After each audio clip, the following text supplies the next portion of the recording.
Agora, o Lanterna do Abe. Eu gosto dos dois programas porque são duas abordagens bem diferentes. E no Lanterna eu me sinto mais à vontade de dar uma viajada maior. Principalmente, eu sinto saudade de dar aula, né? E aqui, não que seja uma aula, mas como diria o Bolsonaro, não é corrupção, né? Mas é uma aula. É, e eu, hoje, vi a descida do Trump, né, ontem, né? A recepção do Trump lá na China, e fiquei chocado. Três coisas me chamaram a atenção. Está dentro do contexto da Terceira Guerra Mundial, aonde a quarta etapa que eu venho descrevendo é a questão do Golfo Pérsico, que foi, olha, Irã, Golfo Pérsico, quarta etapa. Os Estados Unidos está ganhando essa etapa. Não, mas não é o que está saindo no jornal. Cara, meu, saiu na imprensa aquele. Cara, está ganhando, cara, está ganhando e os sinais são claros. Não quer dizer que a, a, os Estados Unidos sairá como a força hegemônica do mundo daqui a 20 anos. Não quer dizer isso. Mas essa etapa está ganhando. Ganhou na Venezuela, ganhou na Síria, ganhou a batalha toda ali, Israel, etc. e tal. E agora no Irã está ganhando também. Principalmente trazendo os sunitas para o lado americano. Não quer dizer que os sunitas são aliados de longo prazo e vamos confiar nele porque eles são bonzinhos e agora eles estão amiguinhos de Israel. O lobby sunita, o dinheiro que eles têm dos sunitas no Golfo Pérsico, que é na Península Arábica, é muito grande. E o que eles tentam fazer é o que eles fazem desde o ano 650, expandir a sua musculatura, seja bélica, seja cultural, seja linguística, pelo mundo. É importante entender o islamismo como uma força expansionista. O muçulmano, o indivíduo, tem gente boa, tem gente ruim, tem gente que presta, tem gente que não presta. Uma das coisas que é muito forte que está acontecendo, o cara nasceu no país muçulmano, ele é muçulmano e segue lá tal, mas hoje tem esse bichinho aqui, ó. E esse bichinho, quando tem acesso à internet, você checa muita coisa. Quando você vê no Velho Testamento, tem muita coisa feia. O, o rei Davi, ele foi um canalha com Urias. O cara estava lutando por ele, mandou o cara na linha de frente, picotou a mulher dele. Ele estava no palácio de boa, Urias foi lá, ele picotou. Mas quando está sendo descrito isso no Velho Testamento, está mostrando que o rei Davi está sendo um canalha. O que o Davi faz ali, qualquer um que leia, entende o que Davi está fazendo aqui é canalice, é safadeza. O rei Salomão depois tem 1000 mulheres tal. Quando você lê o texto, você fala, isso daqui está errado. Salomão se deu mal, quebrou a porque está errado. Então você vê os exemplos que estão no Velho Testamento, pessoas que erram, mas não tem, ou que o Jacó que vai, manda, toma, ataca outra tribo, o outro vai, mata outro. Não são exemplos a serem seguidos, não é que você fala, meu Deus, que bacana, vou fazer igual, é bacana. O Jacó tem até que mudar o nome, ele muda o nome de Jacó para Israel. Né? Então, é importante ver a dimensão, mas não tem nenhum caso como os exemplos relatados pelo Maomé. Jesus não tem uma mácula, né? E aí tem, no Novo Testamento não tem uma mácula. Pedro tem, aí os apóstolos, mas o Jesus não tem uma mácula. Eu vou falar assim, no que passagem de Jesus que você achou que ele foi errado? Não tem. Não tem mácula. E no Velho Testamento tem gente que comete mácula, mas aparece como feio, errado. Então é mais fácil de você olhar, você pode contra-argumentar, você tem essa liberdade. No Corão e as histórias do Maomé, tem umas coisas que é difícil de defender como Tem vários. As guerras que ele causava para capturar a mulher dos outros. Depois de capturada a mulher dos outros, mandava ver abertamente, na força. Matava um monte, saqueava.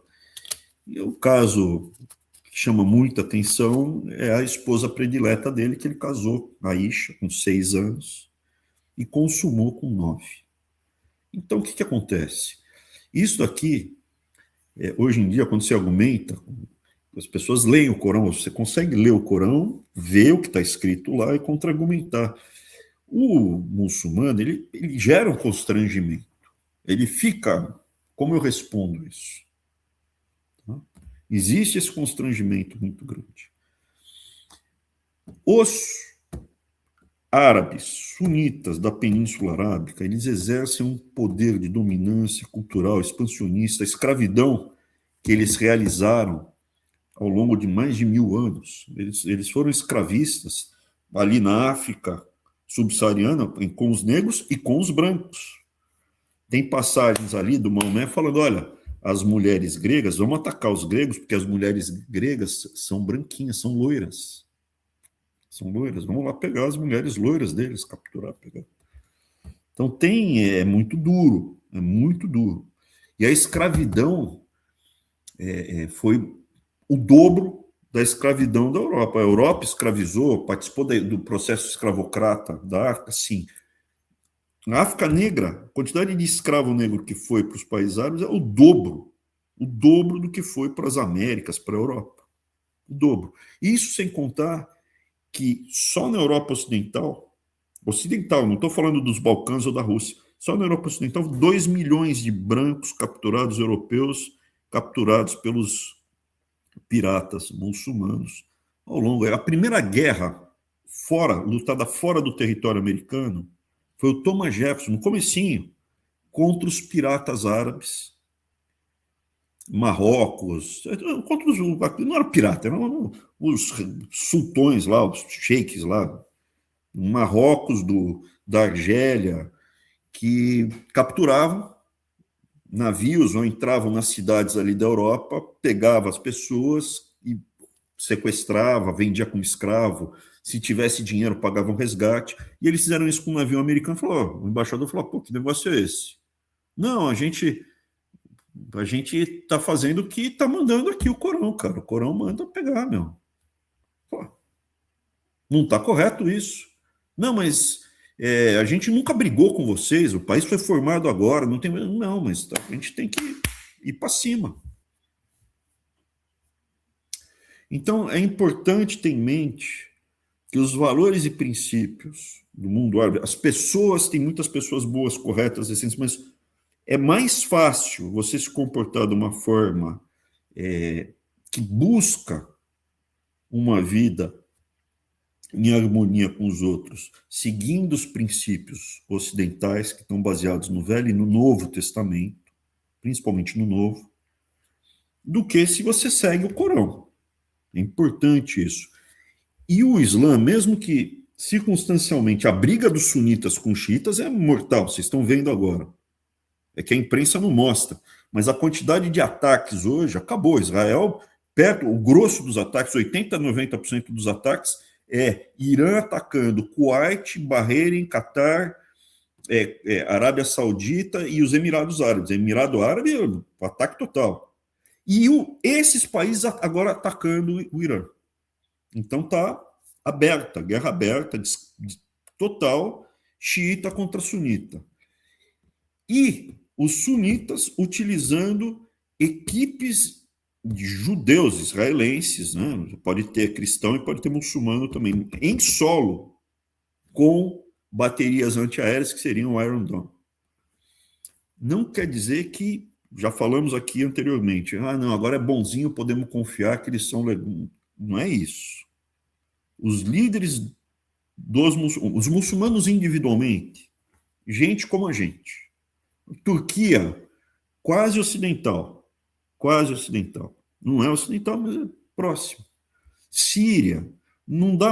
Agora, os chefes da Península Arábica que mandam, sabem, Eles têm uma postura totalitária de cima para baixo, meu, há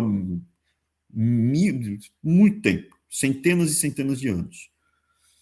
Eles têm ainda as pretensões expansionistas para a região. Hoje, se aproximaram muito dos Estados Unidos, isso reforça o dólar, reforça a briga. A China está de corda na briga, pediu arrego temporariamente. Eu vou mostrar isso aqui para vocês. Não quer dizer que daqui a 5 anos os Estados Unidos não possa cometer um grande erro, botarem na presidência um fantoche, um cavalo de Troia, um negócio de escambar e Estados Unidos para o buraco. Não quer dizer isso. Hoje, os países árabes se aproximaram, só que o processo de expansão, de dominação, de conquista, continua.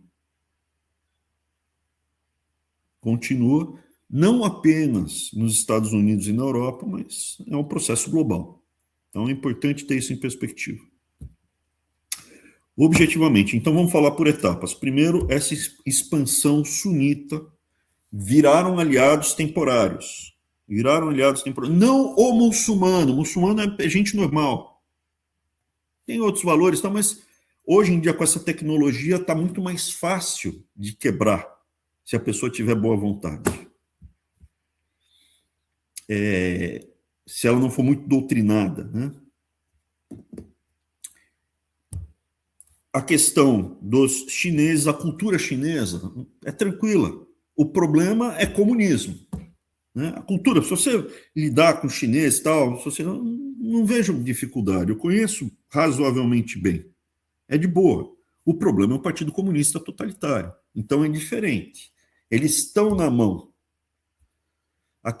Essa questão toda que eu estou discutindo, a gente não consegue resolver hoje. Né? O que pode acontecer que eu não tenho como medir? Dizem que a internet está mudando muito a população do Irã. A quantidade de muçulmano de verdade mesmo, tal, hoje sei lá, estão falando que é 1/3 da população. O pessoal está deixando de ser, está sendo zoroastrista, cristão, virando agnóstico, deixando de ser ligado à religião. Um movimento muito forte. Queda de fertilidade no Irã é mais baixa que na Europa. Então, assim, tem muitos assuntos para a gente tratar aqui. Eu iria fazer hoje o primeiro sobre a questão da visita dos Estados Unidos à China e a segunda sobre essa guerra cultural toda, como ela caminha e quais são os desdobramentos. Como apareceu mais um escândalo da família Bolsonaro, e dessa vez, aparentemente, o Teflon tá grudando neles, a gente fez a primeira e foi divertido. Precisamos manter atualizada a sequência da questão da guerra. Então, a primeira coisa, a visita à China. É importante vocês entenderem o que a imprensa fala e o que está acontecendo de fato. A guerra está aberta, campal, entre os sunitas e os xiitas. E os judeus? A disputa judeu-muçulmano está no Corão. A disputa cristão-muçulmano está no Corão. Está no Corão, está lá escrito. Tá? O conceito de paz, salam, Islã é a área conquistada. Islam, lembra? A raiz é praticamente uma salam, Islam, muçulmano. Então, é o submetido, a área conquistada e a paz. A paz é quando você se submete. Quando é conquistado. Enquanto não for conquistado, é guerra. Então, quando fala religião da paz, significa paz é o seguinte: você submetido, conquistado, aí você tem paz. E tem que ser submetido, conquistado naquele grupinho ali. Tem que ser xiita, sunita, senão eles se pegam, se matam também. Quem mais mata muçulmano no mundo é muçulmano. É importante dizer isso. Quem mais mata muçulmano é muçulmano. Um grupo mata o outro. Então, na China, eu não vejo tanto problema cultural. É muito mais uma disputa clássica de espaço, recurso e hegemonia econômica, geopolítica. Quem comerá carne de primeira, quem come carne de segunda e quem toma sopa de osso. Os chineses ficaram mais fortes, voltaram a ser fortes, voltaram a ser poderosos, voltaram a ser ricos, ficaram mais e estão querendo aumentar a musculatura, a hegemonia, através de um governo comunista. Esse que é um dos grandes problemas. Se fosse um governo democrata, mais aberto, democrático, se fosse tipo o governo de Taiwan, não daria problema. Teria problema, mas não seria igual. Nós iremos comentar sobre isso aqui, tá? Então, o que chamou a atenção? O Xi Jinping, o atual ditador do Partido Comunista Chinês que controla a China, recebeu o Trump. Como é que recebeu o Trump? O Trump vai lá, bate, recebido com honrarias, tapete vermelho, festa, demonstração de força total. Levou com o avião o PIB dele, Elon Musk, todo mundo que conta assim, estava lá no avião, desceu, viemos aqui para pedir negócio, coisa que a gente quer. Isso é, quem deu a carta, quem reconduziu o Trump ao poder, lembra? O Trump chega a primeira vez ao poder como um outsider, perde a eleição e volta, não como outsider. Quem recolocou ele no poder é o pessoal da tecnologia, Vale do Silício, etc. Eles estavam no avião dele. Quem foi falar com o Xi Jinping não foi o Trump. Foi o Trump e as pessoas que reconduziram o Trump ao poder para ele tocar a agenda que esse grupo quer para os Estados Unidos não ser igual ao Canadá, não ser igual à Europa. Então é importante vocês visualizarem quem foi com o Trump. As pessoas que colocaram ele no poder. Por que colocaram o Trump no poder essa segunda vez? Porque ele é um cachorro louco. Não é um cachorro louco, ele é inteligente. E não é louco, ele não rasga dinheiro nem come cocô. Colocaram ele de volta no poder porque ele é bocudo, ele vai para cima, ele é um tomador de risco. Ele blefa, ele muda de um lado para o outro, ele bate, ele é truculento. Ele é truculento. E a aposta é, se os Estados Unidos não for truculento, ele ia perder, ia continuar perdendo espaço, sendo esmagado, enganado. Ele foi para cima e, apesar de eu não gostar do Trump, não confiar no Trump, achar um monte de coisa que eu já venho falando que é ruim, aparentemente está dando certo. Não quer dizer que acabou, longe disso. Mas até aqui está ganhando a batalha. Dito isso, põe o vídeo mostrando a diferença. Quando estava o pessoal mais esquerdoide, mais que é próximo da turma que domina a Europa, que é próximo da turma que dominou e afundou o Canadá, que era a turma do Obama. O Obama desceu na China. Isso foi em 2016. E ele foi humilhado ali. É importante, eu estudei na China, na Chinese University of Hong Kong, que é a principal escola de negócios daquela região toda. Não falo mandarim, não conheço pra caramba, mas não consigo falar. O oriental, o chinês, ele dá muito valor para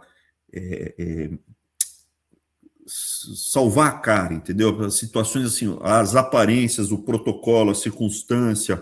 Põe no papel, escreve, pede desculpa, não sei o que lá, documenta. Por isso que o Japão não pede desculpa pelo massacre que eles fizeram na China. Eles têm muito de salvar a cara deles, entendeu? As aparências, como eu sou recebido e tal. O Obama, com esse pessoal de esquerda, pessoal woke, pessoal tal, foi para a China negociar. Quando ele aterriza na China, ele foi zoado. Por quê?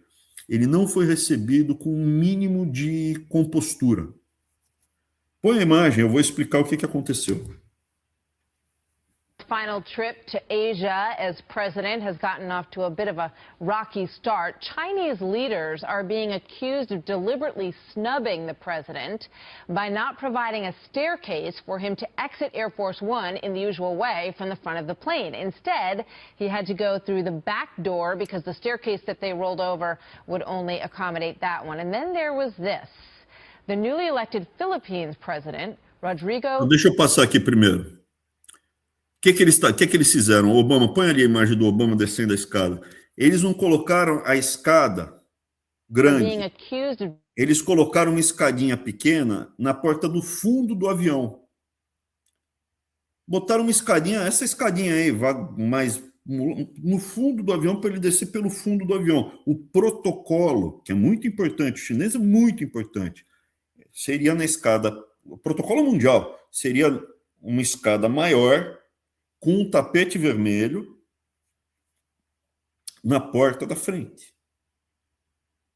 E as pessoas recebendo ele. Ali, intencionalmente, foram lá e zoaram. Eu vou contar uma passagem minha experiência na China, 2002. Eu estava com um grupo de estudantes, a gente foi conversar com empresários, ver fábrica, porque você estuda, e fui para dentro do continente, em Xangai, né? E fomos conversar em Pequim também, fomos conversar com um ministro. E na hora de fazer a pergunta, eu me levantei. Quero fazer uma pergunta aqui. Não pode. Por que não pode levantar? Porque você vai ficar mais alto que o ministro. Se eu ficasse de pé, eu ficaria mais alto que o ministro estava sentado. Então, eu não podia levantar. Eles são muito preocupados com esses detalhes. Foi tudo pensado para ele humilhar. E o Obama, com essa cultura esquerdista dele, aceitou, encaçapou toda a humilhação. Saiu pela porta do fundo, naquela escadinha, e foi recebido por ninguém ali com um buquezinho de flor. Tá bom? Continua. Só piora. Daí depois a matéria fala do... Olha o detalhe, eu sou velho pra caramba, que eu lembro de cada coisa dessa daí, eu lembro. Eu pedi, Eric, levanta aí o vídeo mostrando. O Eric falou, não, continua, Eric, por favor. Quer que eu continue de onde parou ou por aquele final que o chinês briga com a mulher americana? Eu quero que o chinês brigando com a chefe do... o chefe do aeroporto brigando com a chefe do protocolo do presidente que desceu, que eu vou explicar o que estava acontecendo ali.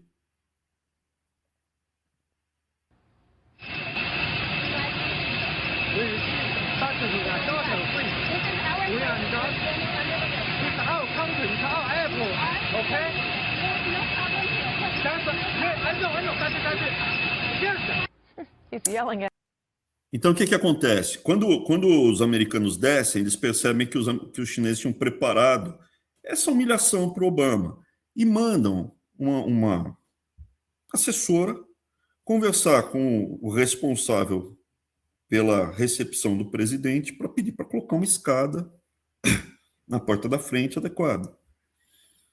E aí ela pede, põe aqui e falou, esse daqui é o nosso país, esse daqui é o nosso aeroporto. E o Obama encaçapa e desce. O que seria a postura correta?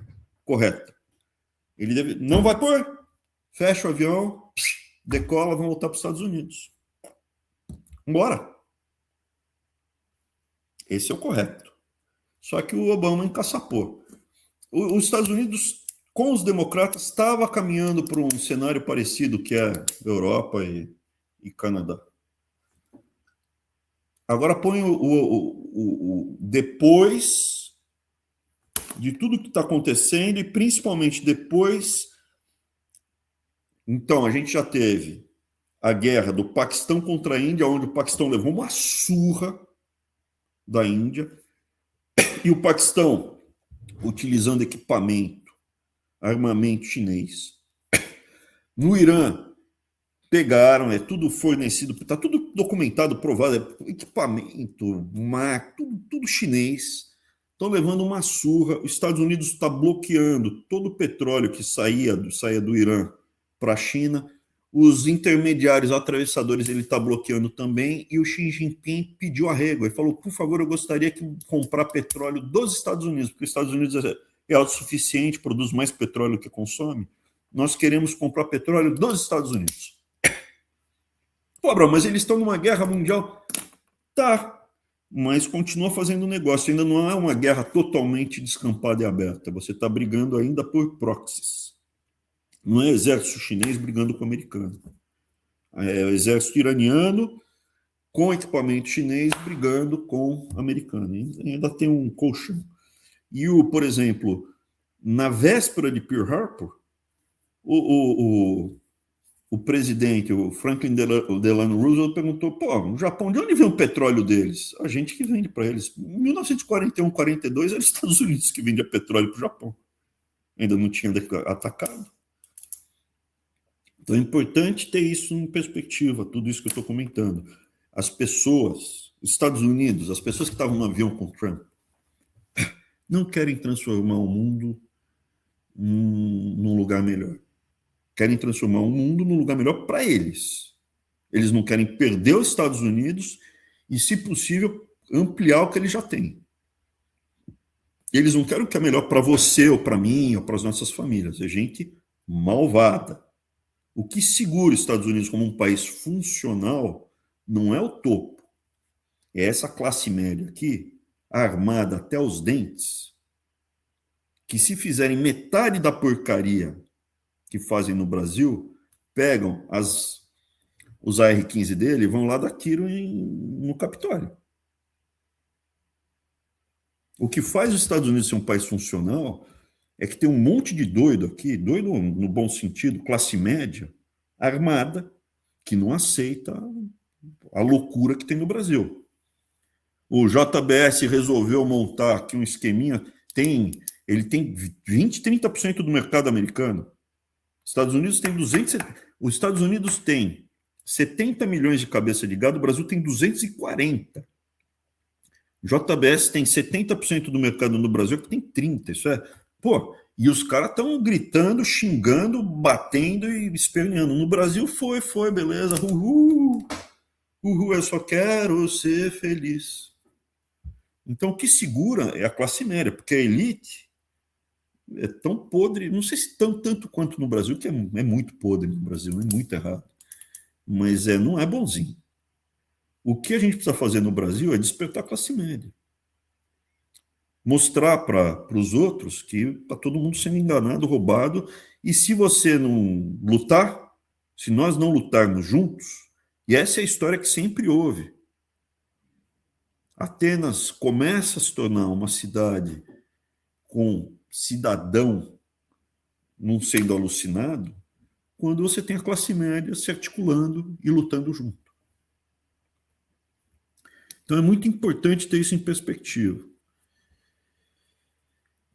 Põe o Trump descendo, porque ele está ganhando a guerra. Se ele estivesse perdendo a guerra, a China ia tratar. A China perdeu Paquistão, Síria, está perdendo direto, cara. China-Rússia, né? Ucrânia. Era para ser um passeio na Ucrânia. A Rússia está usando equipamento chinês. Perto do que era. Põe, por favor, agora Trump saindo do avião, sendo recebido. President Trump arriving in China to a lavish welcome. Hundreds of kids waving Chinese and American flags as the president prepares to begin his high-stakes summit. Among the president's entourage, top American CEOs. You can see Elon Musk, and that's Jensen Huang, CEO of American AI chipmaker NVIDIA. President Trump posting he'll be asking President Xi to open up China to American businesses.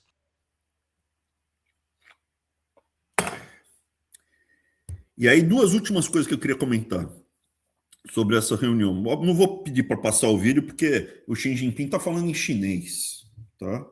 Então, o que ele falou, nem eu sei, eu tenho que acreditar que ele falou isso. Eu não entendo mandarim, nada. Eu consigo pedir uma cerveja, Ipijo, só. Xinxin. Não consigo. Está além da minha capacidade, o mandarim. E o cantonês é pior ainda, é outra língua, para mim, pior. Mais difícil, não é que é pior, é mais difícil. São duas coisas. Primeiro, o Xi Jinping falou que quero comprar petróleo dos Estados Unidos, porque está obliterando. Abriu o bico. Não tem petróleo. Eu ouvi falar que está faltando petróleo. Sim, aqui está difícil. O preço da gasolina está caro. Está machucando. Mas aparentemente machucou mais a China do que os Estados Unidos e abriu o bico. E a segunda coisa, no discurso ali, no jantar, com todo carinho, todo cuidado, o Xi Jinping, de uma forma, falou de Taiwan com jeitinho, não foi daquele jeito grosseiro, que eles falam, e falou, olha, temos que tomar muito cuidado para que a gente não caia na armadilha de Tucídides. O que é a armadilha de Tucídides? Tucídides era um historiador grego que relatou a Guerra do Peloponeso. Muito tempo depois, agora, o trabalho do Tucídides foi ampliado e falou, isso que aconteceu no Peloponeso já aconteceu 14 vezes ao longo da história da humanidade. E você tem que tomar cuidado para não cair na armadilha. Não é que tomar cuidado, existe a possibilidade de o mundo estar na armadilha de Tucídides. O que é isso? Então, Peloponeso,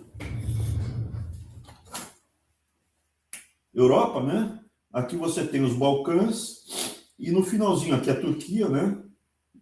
O Mar Egeu, e aqui no finalzinho tem a península do Peloponeso. Aqui Atenas, aqui Esparta. O que foi a Guerra do Peloponeso? Então, só para colocar historicamente, mais ou menos 480 a.C., 480 a.C., é quando os persas vêm e tentam invadir a Grécia. E nas Termópilas, você tem aquela batalha famosa que o Leônidas vai e segura, mas quem ganha mesmo, ele segura.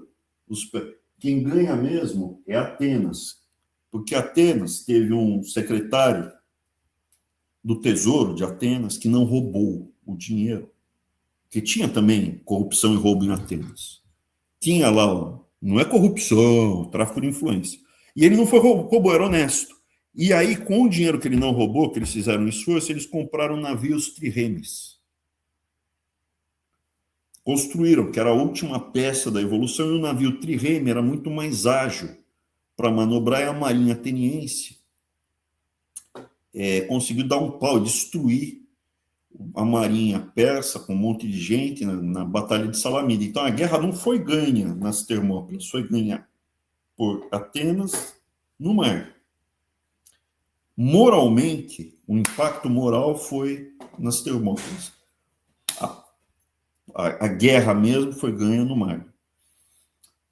Até então, Atenas era uma cidade emergente. Quem mandava mesmo era a aliança de Esparta, Coríntia, né? Tinha que ser Coríntio, né? Coríntios vem da cidade de Coríntia, né? Agora esqueci a aliança, mas a cidade principal era Esparta. Só que Atenas, ela conseguiu juntar outras cidadezinhas e fez uma liga, ela sendo a capital, depois ela começa a tratar as outras cidades como colônia, e começa a aparecer, começa a aumentar a importância dela na região. Então ela vai ocupando os espaços na região, enquanto Atenas e Corinto, mas tá ficando muito grande, tá incomodando. Quem manda aqui sou eu, a gente que é o principal. Atenas dominando o mar, uma democracia, um cidadão votando. Esparta não era uma monarquia, eram dois reis, né? Então não era mono, né? Era duocracia. Dois reis faziam como se fosse pesos e contrapesos, dois reis ao mesmo tempo. E o que acabou acontecendo é que o Tucídides falou, a guerra é inevitável, porque você tem uma potência emergente crescendo e ocupando espaço, e uma que está já ocupando esse espaço, sentindo incomodada pela expansão da outra. Essa que é a armadilha de Tucídides. Então, isso aconteceu várias vezes ao longo da história. Exceções. Então, de 14 substituições, 12 teve guerra, 2 não tiveram. Aí a Inglaterra que passou o poder global para os Estados Unidos sem guerra. A Alemanha que teve a Primeira e a Segunda Guerra, né? Daí não é exceção, aí é a regra. Mas a Guerra Fria, eles consideram que não teve uma guerra para valer, que a União Soviética desmanchou sem haver uma guerra quente. E o que acontece? O Xi Jinping falou, nós temos que ter cuidado para isso não... para a gente evitar a armadilha de Tucídides. Ele usou um exemplo ocidental, que está na literatura ocidental, que está na base do mundo ocidental. O conceito é do historiador, não sei agora, esqueci o nome do cara, que universidade americana, tá? Porque Tucídides foi ali na Grécia, naquela época, só para colocar em perspectiva, né? Então você tem 480, a invasão persa, mais ou menos em 430, é a Batalha do Peloponeso. Detalhe, essa nação emergente, Atenas, vai, e comete um erro. Estava crescendo, estava ganhando. Só que ela comete um erro. Ela ataca Siracusa, que fica lá na Sicília, era uma cidade importante grega, uma colônia grega. E dá uma caca, perde, se enfraquece demais, e daí Esparta domina Atenas, e Atenas se rasga, desmonta Atenas e nunca mais se reergue. É nessa época, mais ou menos, que tem os grandes filósofos, e tudo isso está relatado, esse apogeu e queda. Você que quer saber livrinho, um livrinho maravilhoso para ler ou escutar, um livrinho assim pequenininho, são 7 historinhas. Aristófanes. Não Aristóteles, Aristófanes, comédia, porque você tinha a dramaturgia grega, o Ésquilo, Sófocles e o Eurípides são os 3 principais dramaturgos gregos.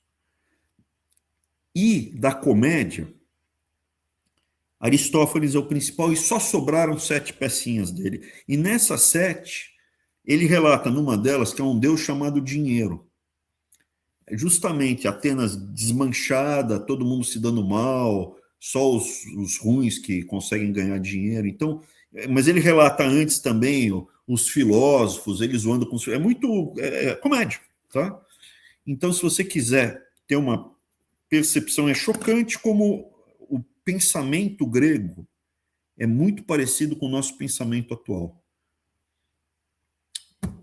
Os valores não são iguais, os valores são judaico-cristãos, é Velho e Novo Testamento. O pensamento é greco-romano, tá? Nosso pensamento é greco-romano.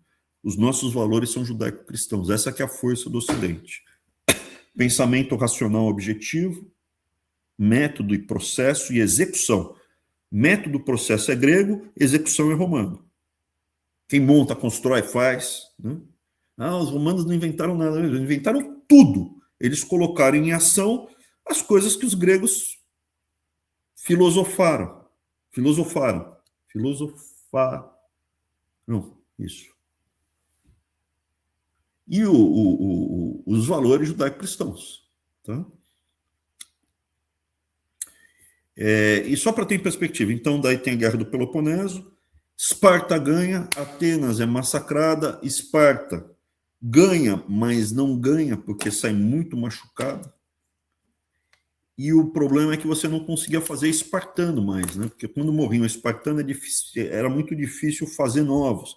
Teve corrupção, não conseguia, mas morreu muito. A taxa de fecundidade era baixa, porque os caras ficavam só na broderagem lá, ficava só no reco-reco homem com homem, daí não gostava tanto de mulher, não aprendia a gostar de mulher, e quando punha filho, enfim, um monte de dificuldades, não tinha mais tanto guerreiro, entraram em decadência, aí surge Tebas, e depois de Tebas, Macedônia, Alexandre o Grande, 350 a.C., 330 a.C. Só para colocar em perspectiva, Alexandre o Grande, que não é Grécia, não é corrupção, não é Grécia, é tipo meio fora da Grécia, assim, Macedônia.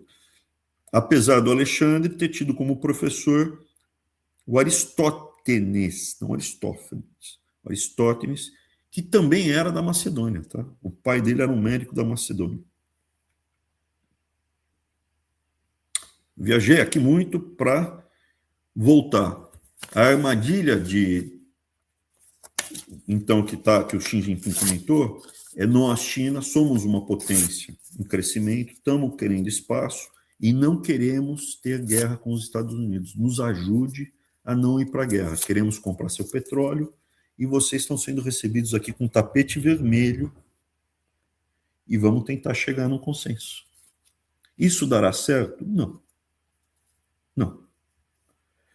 Mas pode ser que postergue porque a guerra plena é quando for Taiwan. Taiwan é para valer, é a briga para valer. Então, não.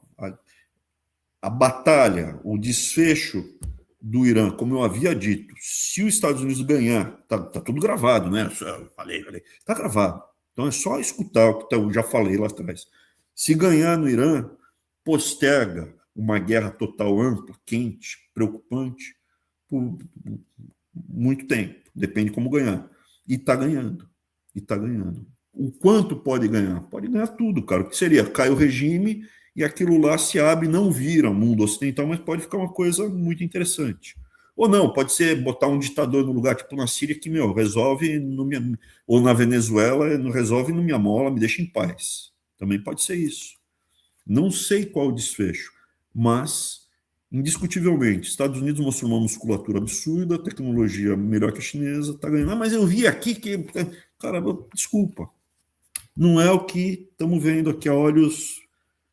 Sabe? Eu não teria problema nenhum de falar que o Trump se rasgou e o cara é um imbecil. Não teria problema nenhum. Problema nenhum. Mas não é isso que está acontecendo. A estratégia dessa turma, não é do Trump, dessa turma que foi com ele no avião, por enquanto, deu certo. Não quer dizer que continua a China, assim como regimes totalitários, mesmo os Estados Unidos, ele corrompe também. Esse jogo é jogado há muito tempo de você... Um país de corruptos está fadado a ser conquistado. Um país de corrupto está fadado a ser conquistado. Está fadado. Um corrupto não serve para ser chefe de nada. Então, ele tem muita corrupção, a China chega e compra mesmo, paga, suborna, dá dinheiro na mão. No mundo inteiro. O Eric vai mostrar um vídeo, acabou de pegar mais um prefeito aqui, mas tem um monte de casos no parlamento australiano, no parlamento europeu, a ponto de eles proibirem. O chinês não pode nem conversar com o parlamentar nosso aqui, porque os caras corrompem mesmo, está documentado. Dá dinheiro na mão de governador, de general, de presidente. Sri Lanka foi. O presidente teve que sair do país, deu tudo, recebeu o dinheiro, foi embora. Então, é saber. O jogo está sendo jogado, como está sendo jogado culturalmente. Hoje, circunstancialmente, os sunitas estão fechados com os Estados Unidos e isso segura o petrodólar mais algum tempo. Se os Estados Unidos cometer um erro estratégico, como Atenas cometeu em Siracusa, pode ser que reverta e perca tudo. Lembrando, no caso, Esparta era a potência já estabelecida, junto com o Corinthians, tá? A Liga Espartana, e Atenas era emergente, né? A potência marítima. Então, tem diferenças, né? Tem diferença, mas não quer dizer, tem que acompanhar. Quem cometeu um erro vai para o buraco. A União Soviética tinha duas falhas grandes, né?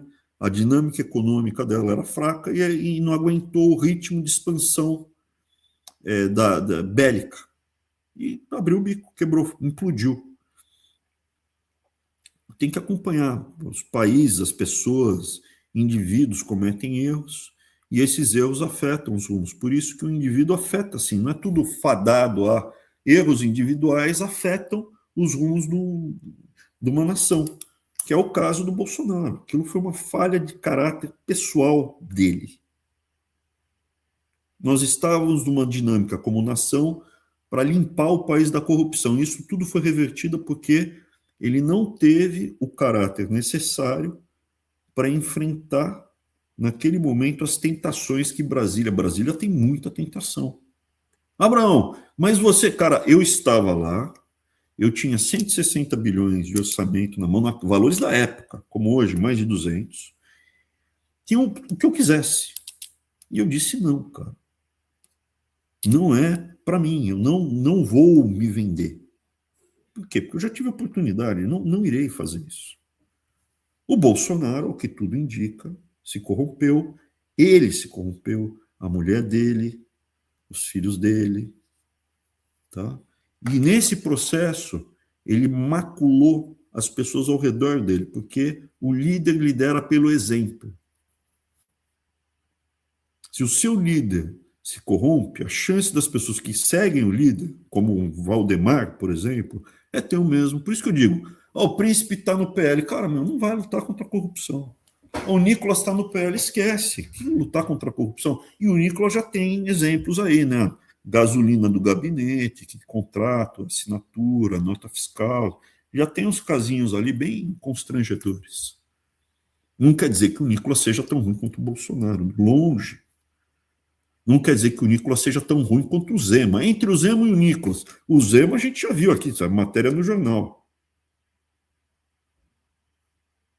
200 e tralalá, milhões desviados na educação com PCC, cara. É isso. Semana passada estava lambendo o Flávio Bolsonaro, agora virou a 180 graus. Não sabia quem era o Flávio. Então, acho que era isso. Falei tudo. Eric, faltou alguma coisa para mostrar? Faltou para mostrar a prefeita, né? Faltou. E o lobby, eu queria falar do lobby sunita. Então, vamos mostrar a prefeita e daí a gente vai para a parte cultural, da batalha cultural. Põe, por favor.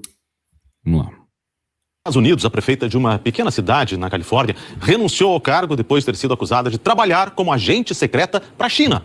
A acusação afirma que Aileen Wang, de 58 anos, cumpria ordens de autoridades chinesas e fazia propaganda de Pequim, sem notificar previamente o governo americano, como exige a lei. Arcadia é uma pequena cidade de alto padrão no estado da Califórnia. Tem uma numerosa comunidade de origem chinesa e faz parte do condado de Los Angeles. Diante de um juiz federal, a prefeita de Arcadia decidiu se declarar culpada e renunciou. Ela foi eleita em 2022 para um conselho municipal de 5 membros que se revezam no comando da prefeitura. Ela estava no cargo desde fevereiro. A acusação contra Aileen Wang prevê pena de até 10 anos de prisão federal.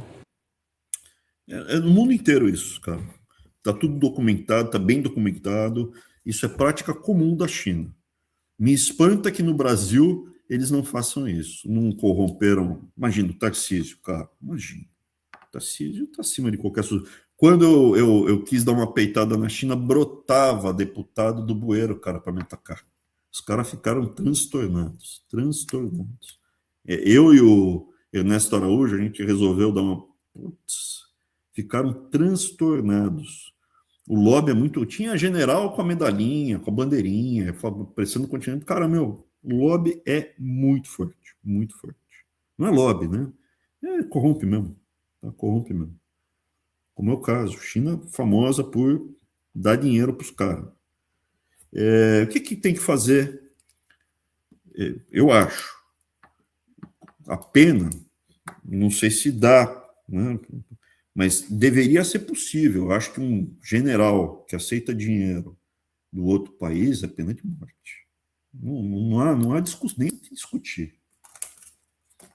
Mas no Brasil, nesse caso, eu acho que não dá para fazer, porque a gente teria que declarar guerra para outro país, então eu acho que não dá para fazer.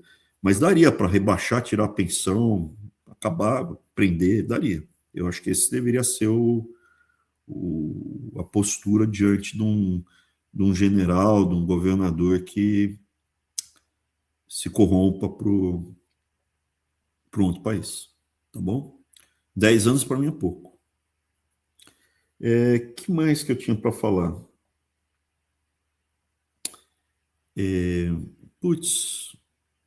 Me fugiu. Então vamos para o assunto, Eric, da batalha cultural. Esse assunto é correlato. Existe a batalha cultural contra a esquerda, que eles tentam dominar as universidades, os meios de comunicação. Existem lobbies. Existe o lobby judaico aqui nos Estados Unidos? Sim, nos Estados Unidos existe. Existem judeus que se articulam para que os Estados Unidos, para lutar contra a antissemita e para ajudar Israel. Isso é óbvio que tem. Existe lobby woke aqui nos Estados Unidos, tem também, de esquerda, os democratas ali também, que fizeram uma aliança, se tornaram antissemitas. Hoje o woke é mega antissemita, é anti-judeu. E se aliaram nessa batalha com o lobby muçulmano, que está crescendo muito aqui nos Estados Unidos. Apesar de, em termos de valores, o muçulmano ser anti-woke, o muçulmano não topa papo furado de mudança de gênero, de droga, essas coisas, não pode. Álcool, não pode. O woke, tudo. Circunstancialmente, eles estão disputando espaço. Põe para fora conservador, cristão e judeu, e a gente vai ocupar esse espaço. Aqui nos Estados Unidos está acontecendo isso. No resto do mundo também. Eu teria que falar, além disso, sobre o antissemitismo. Por que está voltando tão fortemente o antissemitismo? O antissemitismo não é que só existe isso contra judeu, teria que ser um outro lanterna do web só sobre esse assunto. Ao longo da história da humanidade, de tempos em tempos, as coisas ficam meio difíceis, nações. Quando a nação dá uma dificuldade, a coisa mais fácil é atacar um grupo menor, um grupo específico. Ela pega esse grupo aqui, pá. Eu imagino numa sociedade muito pulverizada como a americana, isso é mais difícil de fazer. Uma sociedade mais homogênea, você identifica mais o grupo. Não é que o judeu foi perseguido. Ao longo da história da humanidade, um monte de grupos foram perseguidos. O judeu sobreviveu. O que aconteceu com os huguenotes, que eram os protestantes franceses? Acabou. Liquidaram todo mundo. Roubaram a grana deles. O que aconteceu com os cruzados? Acabou. Roubaram a grana deles e mataram eles. O que aconteceu com os samaritanos? Sobraram 500 no mundo. Hoje em dia tem 500 samaritanos no mundo. O que aconteceu com... Então, esse é um outro lanterna do web que seria até hoje, mas não dá para fazer hoje porque ficaria muito longo. Eu queria falar o lobby woke de esquerda que está aí destruindo o mundo desde o Rousseau. Quem fundou essa porcaria? O marco, para mim, foi o Rousseau, do Bom Selvagem. Por quê? O que acontece? O ser humano é o mal. Nós somos pecadores. Dentro de cada um de nós existe algo ruim. E o nosso livre-arbítrio é que nos permite escolher entre ser uma pessoa boa, tentar ser uma pessoa boa, virtuosa, ou cair na tentação e se corromper, se vender, se prostituir moralmente. O Rousseau, ele tira essa culpa do indivíduo e culpa quem? O regime, o sistema, o capitalismo malvadão, o ancien regime, o antigo regime. É isso daí. O ser humano é bom, quem transforma esse mundo malvado em mal é o sistema. E nós iremos substituir esse sistema por uma coisa boa, e o ser humano acaba com a coisa transcendental, inclusive. Essa é a esquerda. E quem começa isso é o Rousseau. O outro que tem é o Islã, que está aí desde o ano 600, tá? Em expansão. Precisamos analisar também. Circunstancialmente agora, os sunitas estão aliados aos Estados Unidos contra a China.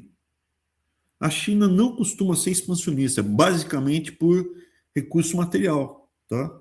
Culturalmente, eles não querem que o mundo vire chinês. Assim como os hinduístas. Os hinduístas não querem que o mundo vire hindu. Então é importante ver isso. O que é proselitismo, o que é que não é. Eu acho que vale a pena analisar essa expansão sunita que está havendo. Hoje ela não é circunstancialmente inimiga. Ela está, sim, batendo. E quem trouxe isso é o Jurandir. É um cara que eu escuto aqui no YouTube sobre cinema. Eu gosto dele porque, primeiro, ele parece ser um cara conservador, acho que é evangélico, acho que é protestante, não é de esquerda e manja, tá? Entende do assunto. Eu gosto. E ele fez um vídeo recente sobre esse tema na área dele. Passa, por favor, que depois eu vou comentar e vou pedir ajuda de vocês. Passa aí, por favor. A gente está prestes a passar por uma das maiores mudanças na história do cinema, mas para você entender o que está causando isso, eu preciso que você veja esse pequeno trecho dessa fala do Ricky Gervais no Globo de Ouro. If ISIS started a streaming service, you'd call your agent, wouldn't you? Ricky Gervais estava falando sobre como que Hollywood é cheio de pessoas hipócritas que querem ditar regras, que acham que pode chegar nessas premiações e dizerem o que você deve ou não deve pensar, em quem você pode ou não pode votar, mas que podem fazer pacto com o diabo dependendo do preço que for pago. E é mais ou menos isso que eu tenho falado há algum tempo e que agora ficou ainda mais claro com esse que é um dos maiores fracassos de todos os tempos e o maior fracasso do ano do cinema, um fracasso que ninguém sabia que ia acontecer, porque ninguém sabia que esse filme existia, que é O Guerreiro do Deserto, Desert Warrior. Esse é um filme de alto orçamento. A gente está falando de um filme que custou cerca de 150 milhões de dólares para fazer. Para você ter uma ideia, esse é o valor que foi gasto para fazer Wicked. Obviamente que Wicked foi um sucesso de bilheteria, mas a gente está falando aqui de um filme onde foi gasto 150 milhões de dólares, onde você tem o Anthony Mackie, o Capitão América novo, como protagonista, onde você tem o Sir Ben Kingsley, um cara que já ganhou o Oscar, também atuando, onde você tem o diretor que fez Planeta dos Macacos, esse reboot que a gente teve de Planeta dos Macacos, onde você tem roteiristas consagrados envolvidos, e ainda assim você está vendo um fracasso monumental de bilheteria de um filme que performou com menos de 500 mil dólares na sua estreia, que mostra claramente que o destino desse filme é o absoluto fracasso, mas quando você vai ver os reviews é ainda pior,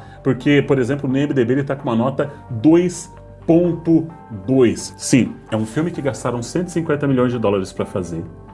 Pouquíssimas pessoas estão assistindo e quem está assistindo está simplesmente odiando. Por que, Jurandir? Porque tanto ódio? Cinema é uma coisa que é para unir as pessoas, é carinho, é amor, cinema é afeto. Por que as pessoas estão odiando tanto esse filme? Porque esse não é um filme, essa é uma propaganda de 150 milhões de dólares do governo da Arábia Saudita. A Arábia Saudita tem investido pesadamente em esporte, em lazer e em cinema. Não apenas para produzir, mas eles fazem investimentos maciços em Hollywood. E eu tenho falado disso, eu falei disso lá no Instagram recentemente, porque o que a gente está vendo é um poder muito grande, pessoas trilionárias que estão investindo uma fortuna em Hollywood, porque não apenas eles querem diversificar a sua fonte de renda, a sua receita para além do petróleo. Esse é o argumento superficial. Eles querem, na verdade, fazer algo que todo mundo quer, assumir o controle da narrativa. Isso tudo faz parte de um projeto do príncipe herdeiro da Arábia Saudita, Mohammed bin Salman, onde ele designou algumas metas para até 2030. O objetivo dele é que a Arábia Saudita não seja dependente apenas do petróleo, mas que tenha outros recursos, principalmente recursos culturais, e não é à toa que eles estão dispostos a pagar bilhões para jogadores de futebol, inclusive brasileiros, que não vão jogar porcaria nenhuma, porque não tem a ver com o futebol. Eles querem, através disso, criar uma aura, um sentimento de que a Arábia Saudita é um centro cultural. Eles querem investir em esporte, eles querem investir em cultura, eles querem estar por dentro dessas coisas, principalmente para manipular e estar no controle da narrativa. É claro que eles querem fazer isso, é o que todos querem. A gente não pode ser bobo, a gente não pode ser inocente de achar que a compra da Warner pela Paramount foi apenas um processo empresarial. Não, ali o que estava em jogo era um jogo político muito grave. Existe uma clara evidência de que Donald Trump ajudou nesse processo, e quando você vai ver o relatório que foi publicado recentemente, você talvez comece a entender alguns dos motivos. Porque o que acontece é que num relatório que a Paramount foi obrigada a colocar... Rick, eu acho que vocês já pegaram Pode tirar. Eu acho que vocês pegaram mais ou menos o sentimento, tá? Eu gostaria de trazer mais análise sobre isso. Chegou a hora do Farol começar a entender mais a parte da guerra cultural mundial que está acontecendo. O Arthur já tem tratado dos ataques aos cristãos em Israel, que acontece, porque tem babaca, tem louco, tem em todo lugar do mundo tem. Em Israel tem também, nós já falamos sobre isso. Eu gosto de olhar muito o número dado para não ficar no papo furado. Se você pegar, existe a Associação Cristã Mundial que mede a quantidade de ataques que acontecem no mundo. Eu pretendo mostrar tudo isso para vocês. Quais os países que mais acontecem, que mais matam, e tem 50 piores países que mais matam, destroem igrejas, picham, batem, agridem, sequestram meninas cristãs, tudo. Desses 50, acho que 45 são países muçulmanos. Aí tem Coreia do Norte, tem lá China, tem uns países lá que também são ruins. Mas Israel não está entre os 5. Mas tira. São 112 por ano, nos últimos 12 meses, sei lá, por ano. É um ataque a cada 3 dias que acontece em Israel, uma população de 10 milhões. A França é uma população maior, são 60 milhões, 6 vezes maior, mas a quantidade de ataque é 10 vezes mais na França. Ataque a freira, ataque a cristão, pichação em igreja, destruição, 10 vezes maior. Então, existe judeu sacana, óbvio que tem, mas existe uma agenda também sendo construída. Por quê? Pela confluência da força e interesse do lobby sunita, e aí é sunita. Na guerra, nessa batalha cultural, é mais sunita do que xiita, e tem xiita também, mas principalmente pela esquerda. E por que a esquerda odeia tanto? Existe o ódio histórico, o antissemitismo clássico. É uma coisa nova. O antissemitismo de esquerda tem muito mais a ver com o seguinte, e eu vou mostrar.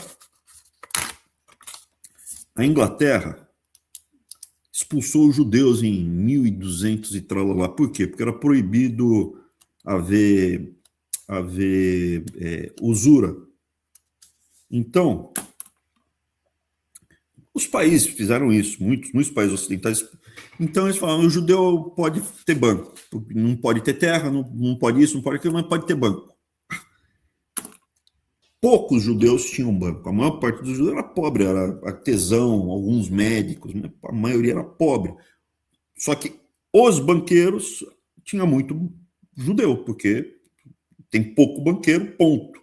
Desses poucos banqueiros que haviam, quase todos eram judeus. E aí o que o rei chegava? Antecipa aí, invariavelmente acabava acontecendo isso. Eu preciso de dinheiro para a guerra, eu me antecipa 1 milhão de coroas, e você pode recolher esse 1 milhão de coroas em impostos. Tem 1.200.000 no próximo ano dessa região, você me dá 1 milhão agora, e você vai lá cobrar 1.200.000 ano que vem. Aí vinha outra, eu falava, vou te vender 5 anos agora.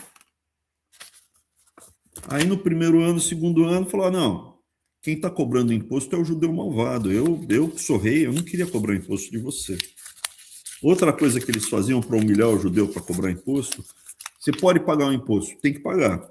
Só que o judeu, ele tem que pegar isso e segurar um porquinho de barro, e você coloca o dinheiro dentro do porquinho de barro para humilhar ele. É daí que vem o cofrinho do seu porquinho, tá? Para humilhar, tá, para zoar, enfim. E aí, lá pela ação, expulsa esses caras daqui e rasgava a dívida. Fizeram isso com o judeu. Depois, o que a Inglaterra fez? Fez com a Igreja Católica. A Igreja Católica tinha 15, 20% das terras, porque o cara morria, doava para a igreja, deixava, tinha convento, abadia, tinha um monte de terras lá. O Henrique VIII falou, bicho, estou precisando de terra, dinheiro para conseguir consolidar a monarquia minha aqui na Inglaterra. Ou você acha que foi só porque era para se separar da mulher? Aí entrou no fluxo, separou, aí virou festa do caqui.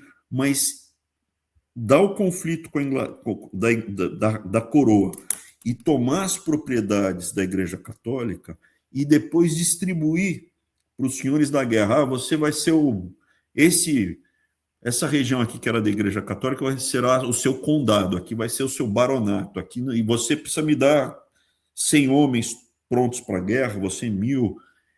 Ele fez isso. Então, essa dinâmica, ela acontece com o judeu, depois acontece com outros grupos. O judeu sobreviveu, outros grupos não sobrevivem, outros grupos, enfim. Tá? Atualmente, a esquerda se vê os judeus que sobraram como um elemento muito perigoso. Por quê? Como era um grupo menor, ele foi cooptado e testado antes pelo movimento de esquerda revolucionário, primeiro bolchevique, depois gramsciano e daí o woke, que seria a escola de Frankfurt. E um monte de judeu embarcou nisso. Como um monte de cristão, mesmo dentro da Igreja Católica, foi aparelhado. Só que aconteceu antes com o judeu.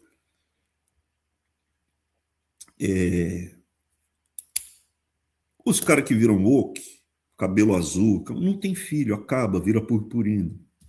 Quem sobrevive? As famílias de judeus conservadores.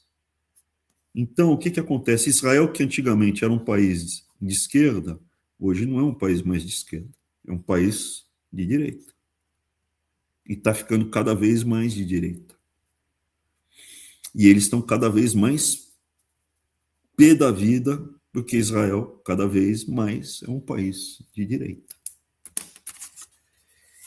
A mesma coisa eu espero que aconteça com o cristianismo, que sobreviva e haja essa mudança. Só que eu não consigo tratar desse assunto hoje, nós precisamos abordar isso ao longo do tempo, precisamos começar a entender o que está acontecendo com a cultura ocidental. Entenda o judaísmo e o cristianismo como uma continuação do outro. Não estou falando do ponto de vista religioso, estou falando do ponto de vista cultural. Se você não nasceu de ventre judaico, sobra o que para você? Ser cristão. Para seguir os valores. E se você for agnóstico, tudo bem, então você segue os valores judaico-cristãos. E você é inimigo da esquerda, que quer acabar com o regime antigo. E os sunitas é uma outra civilização, uma outra cultura. E os xiitas é diferente dos sunitas, também tem outros princípios, outras características.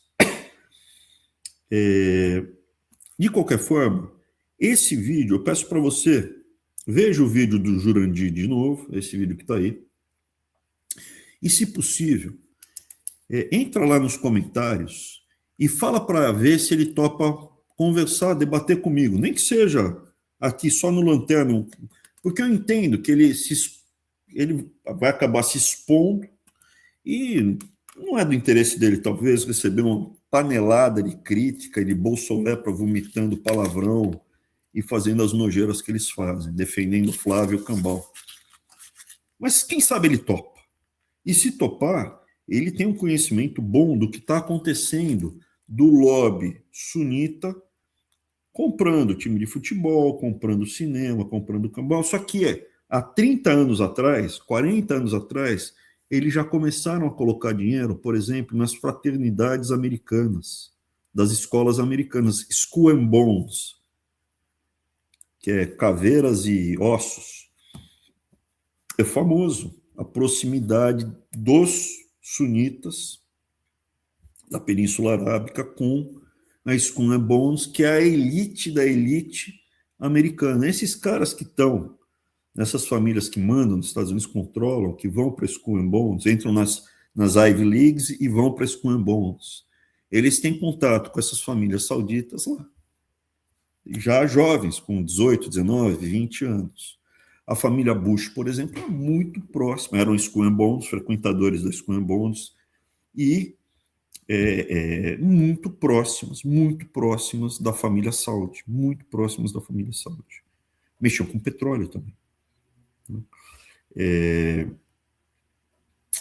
Hoje em dia, esse lobby está mais explícito. Hoje em dia tem uma série de cadeiras, de áreas de pesquisa que são pagas diretamente pela grana dos sunitas da Península Arábica.